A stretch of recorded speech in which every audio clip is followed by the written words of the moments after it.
Hi everyone, welcome to another mini vlog.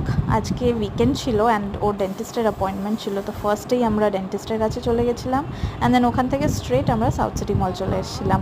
বাইরে এত রোদ, এত গরম যে কোনো মল ছাড়া অন্য কোথাও যাওয়ার কোনো প্রশ্নই ওঠে না।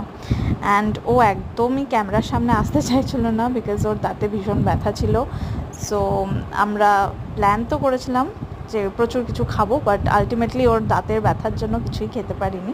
উইন্ডো শপিং করলাম, করে ফাইনালি ওই যে কার্পেটটা দেখছেন ওইটা আমরা নিয়েছি। অরেন বলে একটা শপ ছিল সাউথ সিটিতে, ওখান থেকে এটা নিয়েছি আমরা। নিয়ে তারপরে স্ট্রেট চলে গেছিলাম ফুড কোর্টে, বিকজ এসছি কিছু খাবো না সেটা তো হয় না। এখানে আমি অর্ডার দিচ্ছিলাম ম্যাকডোনাল্ডসের বার্গার আর ফ্রাইস নিয়ে চলে এসেছিলাম, ওটাই খাচ্ছিলাম। তারপরে একটু নুডলস অর্ডার করেছিলাম, এটা মনে হয় হাকা থেকে অর্ডার করেছিলাম। ওখান থেকে একটু নুডলস খেয়ে তারপরে স্টারবাকস চলে গেছিলাম, একটু কফি খেয়ে জারা দিয়ে উইন্ডো শপিং করে তারপরে আবার বাড়ি চলে এসেছি। টাটা।